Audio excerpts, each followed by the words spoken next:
OK, bigger picture. 10 games in, Chelsea are in the top four. They were in the bottom half this stage last season. Where are they at, your former club, for you, do you think? I think they'll be happy with the progress they're making. I think Enzo's come in and done a really good job, stabilised things on the back of Maurizio's work towards the back end of the season. So they've got a good group of young players, still need to improve in certain areas. They're finding their feet a little bit in terms of how they want to build up and how they want to use Cole Palmer to a certain extent, but they'll be happy with being in the top four. They're competing. I think, as Tim said, are they ready to challenge at the top of the league now? Probably not. But they'll be in the top four. They'll aim for that, I think, at the end of the season. And they're looking at a decent place. Having experienced what you did, do you see a little bit of stability, which hasn't always been there at Chelsea going back through the years, finally emerging, and a bit of realism? Well, I think over time, history can tell a different story. I think the owners have come into the club and wanted to change things around quite a lot. New owners, new sporting director, new everything. So, and when you change the amount of players that Chelsea have changed, it makes sense that there's a bit of transition and the results aren't what you want in terms of the short term. But when you come through that period, you've got a bunch of young players that are in the team that have been identified as being, really talented, that the club can go forward with, the likes of Palmer, the likes of Caicedo, the likes of Jackson and Nkunku, etc., etc. So they've got a core group there that they can work with. But at Chelsea, a bit like Manchester United, you're not too far away from a crisis. So they have to keep, on that path. And the most difficult thing with these big clubs is the emotion and the passion that the fans have, and when you don't win, you're close to, like I said, you're close to a crisis, which means that you can't make good decisions sometimes. You get caught up in the mess of it all, and Chelsea just need to be stable. And if they are, they've got some good foundations to work with, I think. Was that a source of frustration at times for you, with all the players you had, all the number of games you had to play when the new owners come in? Well, it's part of the challenge, and I think, as we've alluded to today, if you're at these clubs and the results aren't what you want, and the owners or whoever else, sometimes it's the media, sometimes it's supporters, they think, well, it must be the coach's fault, then you understand that's your job and you have to pay for that. But when you look at the situation, you zoom out from it, when you look at the amount of players that have turned over in that club over 2 or 3 windows, on the one hand, when they come through it, they'll be in a better place. But in the meantime, if that sort of sledgehammer approach, in a way, there's a bit of collateral damage. And I think, in the end, I experienced that collateral damage. At the same time, I had a wonderful time there in terms of Champions League experience, and managing a club like that, it's fantastic for your development and education. But at the same time, it was maybe not the best of times to go in with all the rest of the stuff that was going on. And they still have this issue, don't they? Enzo Maresca has made it perfectly clear to certain players he's not in his plan. Ben Chilwell is one, who couldn't find the club, or they couldn't get him out, but he's still at the club, just to name one. Whilst the other rest of the squad are in with the first team. Yeah, which is a big problem. We talked about it with Man United as well. It's hard for a new manager to come in and stamp his authority on, like years ago when there was no transfer window and there was no financial restraints on clubs. They could just get rid of players and bring a new lot in, or bring a new, Chelsea's case, they could just keep bringing them in. And no matter what happens, just leave them there and let them play in the reserves, or don't play. But now you can't do that. You have to name your squad, and you have to try and balance the books accordingly. It's very difficult when they're on very long contracts, like Chelsea were putting them on 6-7 year contracts, to try and get rid of them boys and get someone to take them for the same money what they're earning. Forget the fee, what you're going to have to write off in the first place. Really, really difficult. So it's a tough job for Maresca. It's a tough job for Ruben Amorim, who's coming in at Man United, because not only because you can't bring players in who you'd like to, and to make the transition quicker, the period quicker, you have to try and develop and put your stamp on the players who are already there and improve them. And that is the task what they have to do. But you have to do that in a big environment with a huge squad. And sometimes you get some disgruntled players who can affect the mentality of your group you want to work with. It's a really difficult balancing act, but it's a great challenge, as Graham says. That's why we're in the game. Someone will reap the rewards of people like Graham and Pochettino, who have been in there at the wrong time. Someone will go in there at Chelsea when it's all settled down, they've stabled the ship, and all of a sudden they start winning football matches. The crowd are all on side, and you get the benefit from that. But it takes a lot of hardship and rejection in the meantime to get to that stage. And I think that they're in a journey at the moment, Chelsea, a real journey. And I think that I believe they're in the similar journey, but a little bit ahead of Man United. Man United have just got a new man coming in the door now, but he's going to find really difficult challenges, not only him, but the technical staff, to try and remove some players who you don't want. He needs to get in there as quickly as possible, sort out which ones you want to take along with him on the journey, and they need to help him out and try and clear the ship. Are Chelsea heading in the right direction, though, at the moment, even with some players cast aside, with this young group that Graham's alluding to? Yeah, I think so. It feels like they're going the right way.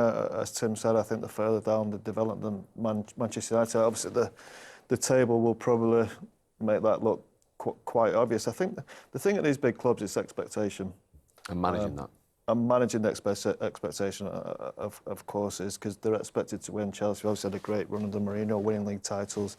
Manchester United had it with Sir Alex. So when you lose a game, it's a disaster, and you lose 2 games, it's an absolute crisis, and the world is over. But he's going to have to cope with this. Amorim's going to have to come in.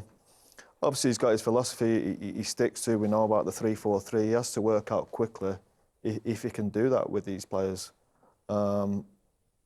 That will probably take a little bit of time, and the time's probably not there to settle down, because he's got to start winning games quickly to try and get them up to that top 6, try and get them into European places. So look, it's going to be difficult. But I look at Manchester United's team.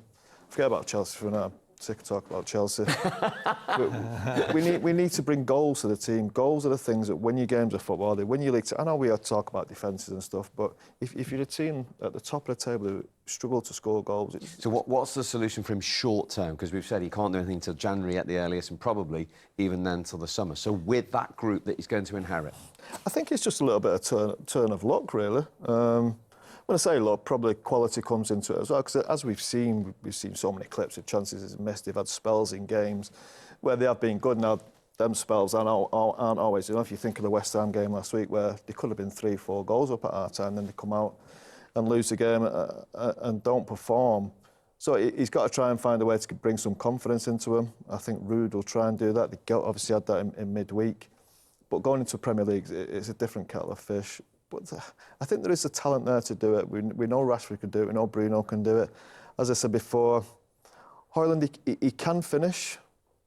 But again, I don't think he's a 20, 25 goal a season man. I think Garnacho needs to tidy himself up. I think technically he's quite scruffy at times. But I think But that can be worked on, can it?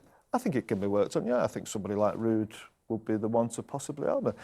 I think scoring goals is probably the hardest thing to do in the game, and these two might tell you different, but I think it's probably the hardest thing to coach, because you can give people an idea how to finish, but if that is actually in front of you and you have to think in a split moment like that, you have to choose the right finishes. You have to be able to put the ball where you want it to go, and that's why the best forwards are, with Michael Owen, we work with, Ruud van Nistelrooy, when they get in that position, they're ice cold and they can score and finish, and they always choose the right one.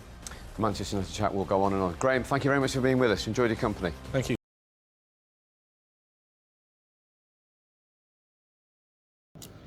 All right, 1-1 at Old Trafford. What an insane football match.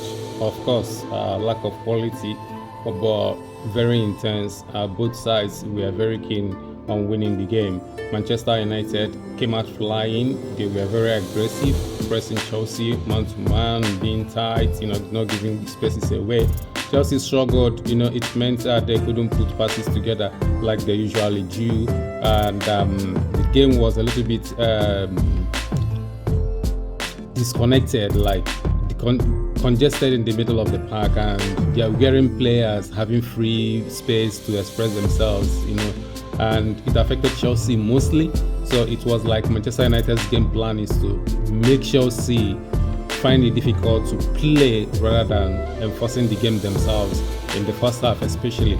But in the second half, they started creating chances themselves. In the first half, they didn't create much, but in the second half, they started creating chances themselves. And unfortunately, Sanchez again, gave away a penalty.